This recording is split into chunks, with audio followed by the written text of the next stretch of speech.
Casper, hey, how you doing, buddy? Hey, bud. Now you can just tell he's getting a little older. Look at his back, and it's a little skinny in here.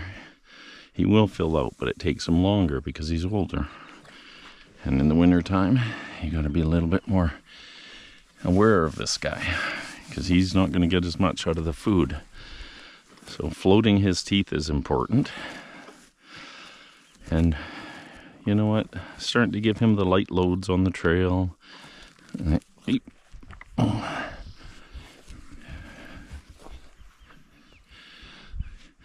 And just you got to treat him a little. You know, if you want to get the years out of him, you have to treat him better. I get 31 years out of a horse, which is pretty amazing. Like working years out of a horse.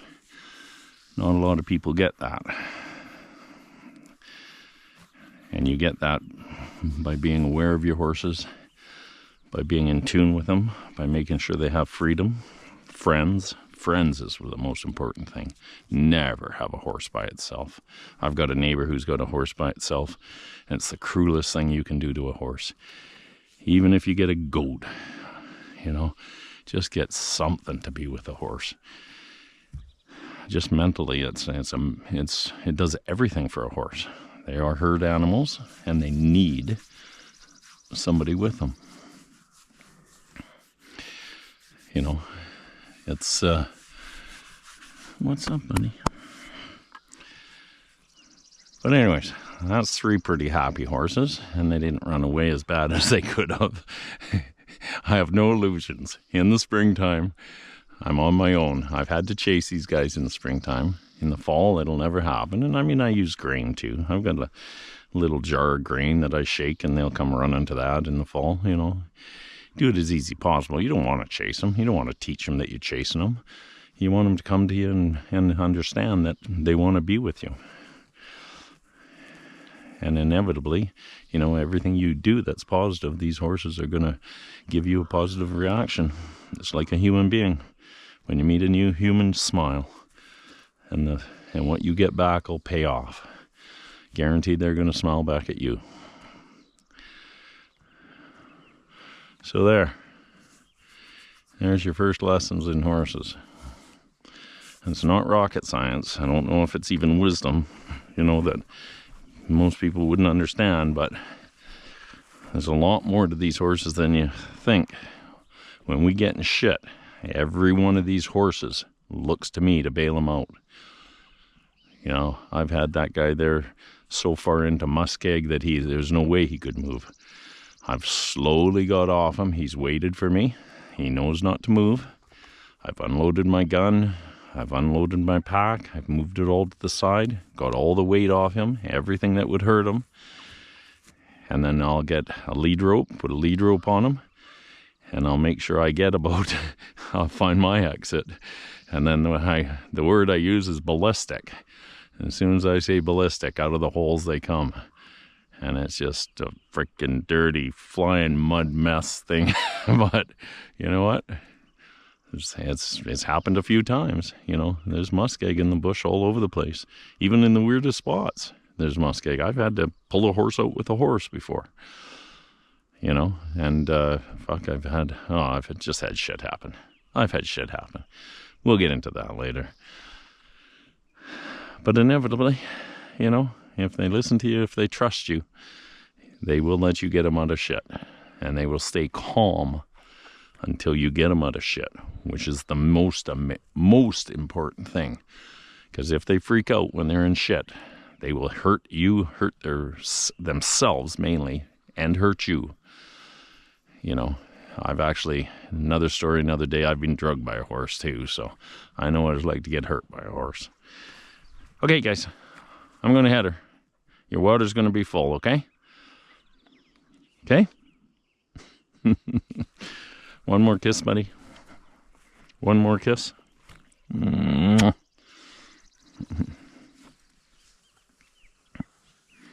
This is one of the most calming things you can do to a horse. I had an old horse that loved this so much, he used to go to sleep on me. If you can control their eyes, and they let you control their eyes like this, it means they totally trust you. Nobody likes to have their eyes closed.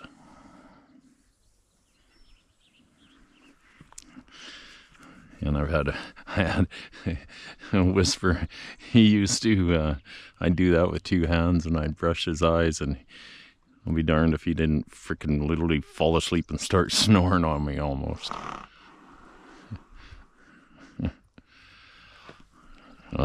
Whisper. God, I had him for years. An amazing horse. But anyways, okay. First lesson on horsemanship. I hope I can give you a lot more, you guys. Everything I've learned from 40 years of packing out in the mountains. I'll teach you how to go on trails, how to properly and safely pack, how to get over tough spots, how to know when to ride hard, and how to know when to ride slow, how to know when to get off. A lot of riding is getting off and being safe and hiking rather than being on the horse in dangerous situations. And then one of the rules I have is going downhill. Steep downhill slopes, I get off my horse. You know, it's so hard on the horse's front quarters and on their shins, and I don't know the technical terms of fibias and tibias and all that sort of shit, but it's when you got the weight of my saddle, my gun, me, everything on a horse, and then you expect that horse to go straight downhill. You know, sometimes, a lot of times I'm riding downhills like this for hours. You know, why the hell don't I get off and do some hiking and take a little bit of the load?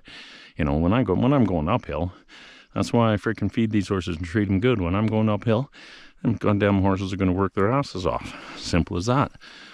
But if I can take some of what pains them off, then I do it. And unfortunately, pains me too, but at least I ain't carrying a goddamn horse.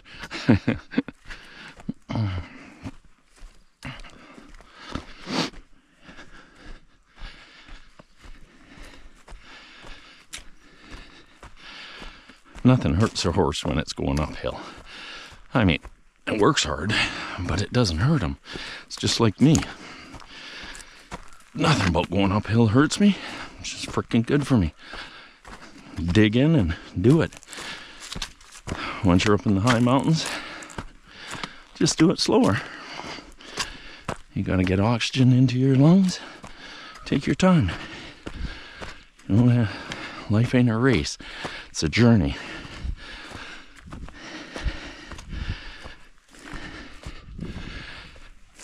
At this time of year, even a little hike like that's a bit of a puff.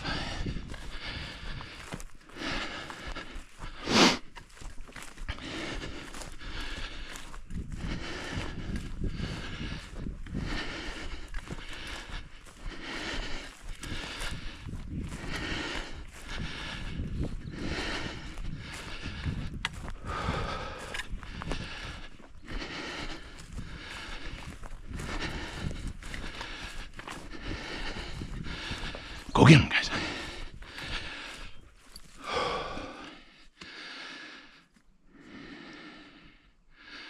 What's that? Get him, guys.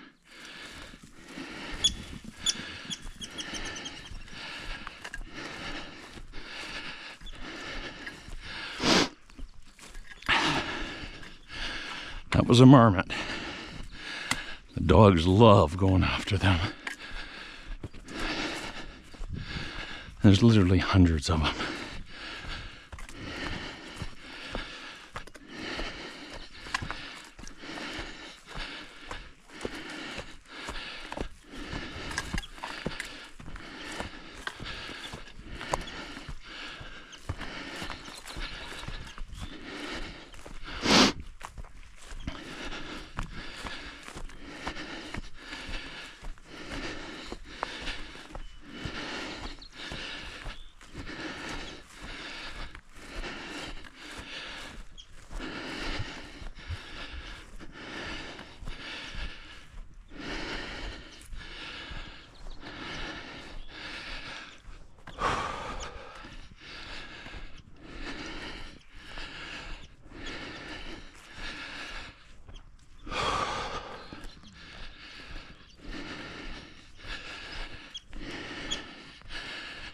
The marmots live in all this shit. One lives right in this cat.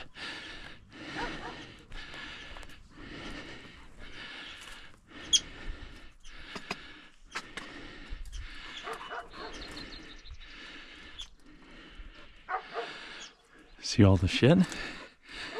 This is his home. And this one's been living here for years. And he runs up and down through that motor, under the seat. What a place to live. Look at, like, think about that. That's the home for a marmot. It's just hilarious. I think that's so cool. These logs here, of course, they're all through those logs. All the babies hide out in those logs. I'll show you another home for one. Right there. This truck here has a marmot living in it.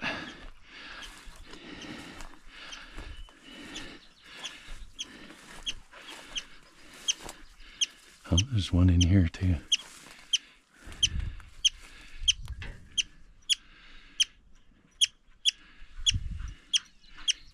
He's right here.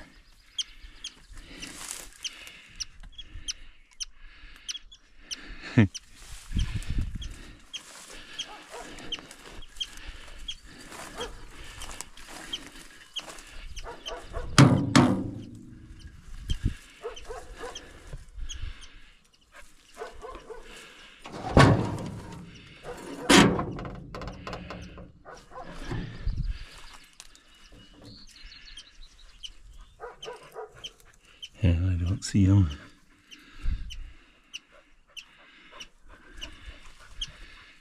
He's in here somewhere though.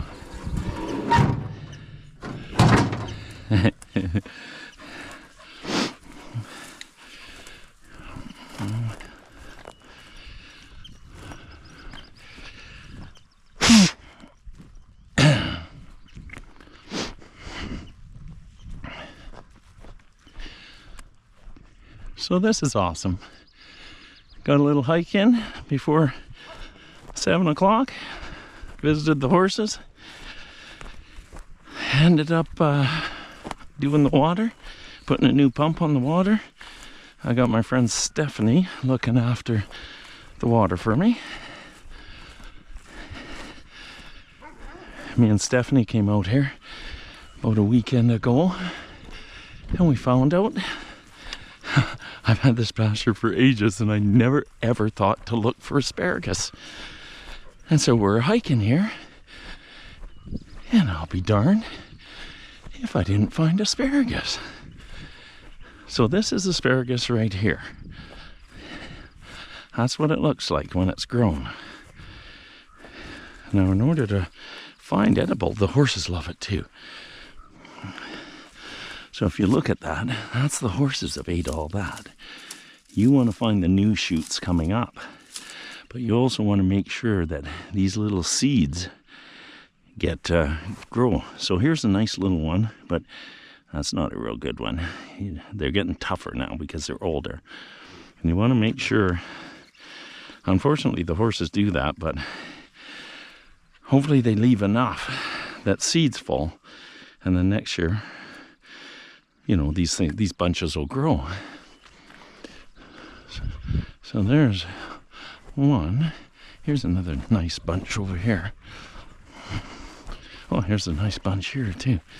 And see this bunch here? Okay, this is what you want.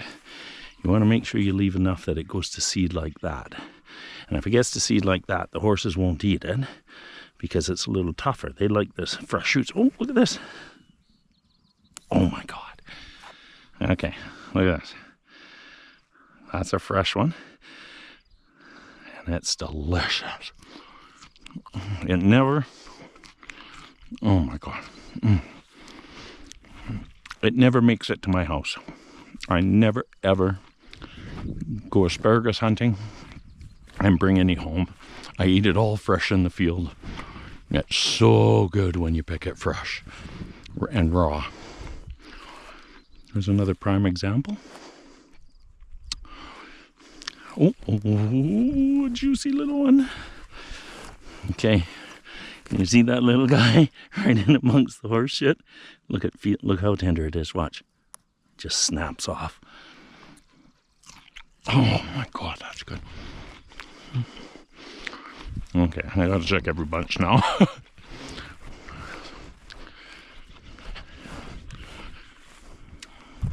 Here's a new bunch.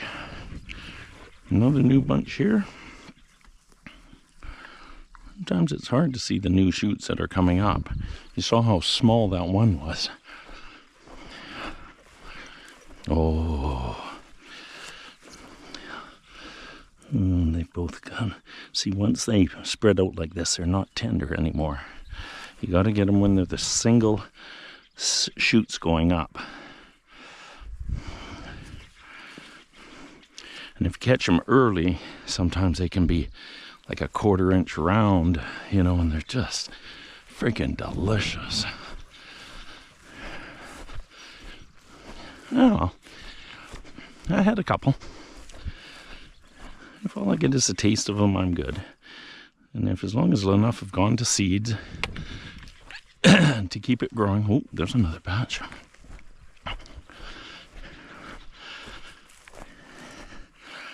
And as long as them damn horses don't eat it all on me.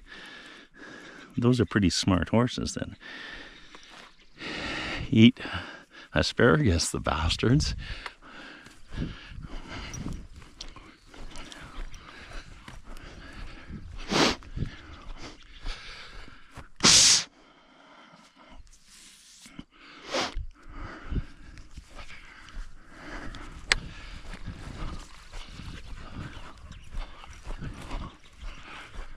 Okay, there's some more up on that flat up there too, but I brought the car back because I had some tools in it, so we won't walk that today.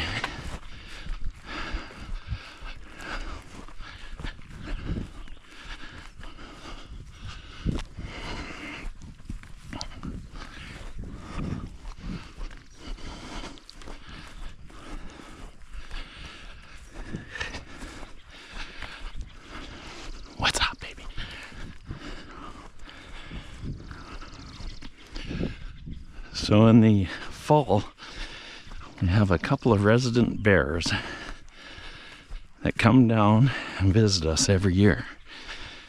Now, there's a reason for that, and I will show you the reason. And this year I fed my horses here so that they would self-fertilize this thing. This tree here is a wild crabapple tree. I should cut it down. And Vicky, the owner, makes crabapple jelly, and I get a jar every once in a while. But this year, just take a look at how many crab apples are going to be on this tree. Everything you see up there is crab apples. There's too many, you know. What happens is they're really small when there's too many. But there's something's eating it right here, eating the branches. I feel like that might be a bug. Let me see, it's a lower branch. I mean, the elk can come in here. It's funny, the elk will come in here and they'll stand on their hind legs and eat these branches. But I feel that's some sort of a bug because it's quite high up. And look at that tree, eh? It's just beautiful. Really needs some work. If it was my property, I would come in here with a chainsaw and I'd take everything going straight up. There's one going straight up there, one going straight up there. I drop it all down to kind of where that bend is there, where this bend is, and get it all hanging a little lower. It'll do nothing but good for the tree. Then clean up all the deadwood. But alas, it is not my place. Huh. That's freaking pretty movie-ish of me with that saying. Look at this spot in here, eh? Isn't it just beautiful? A lot of history on this property. I think it's been in Vicky's family for, well, for sure, I'm going to say 70 years. It was her dad. And now they have it for sale, so probably going to lose it as pasture. But I'll deal with that when the time comes. I'll find new pasture. I always do.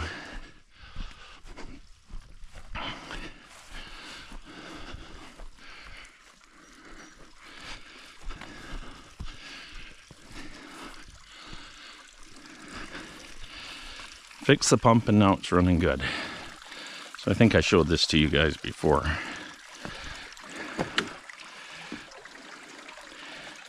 Water's good. Put the lid on it.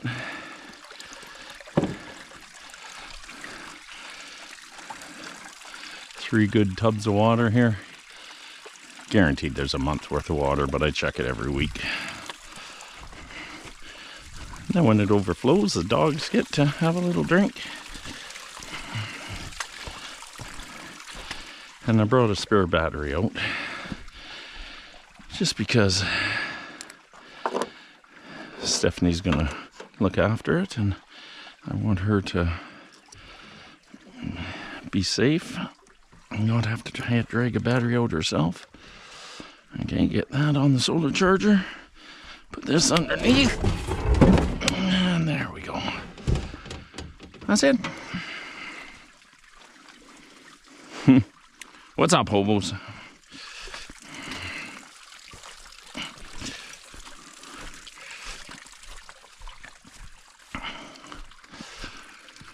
Okay.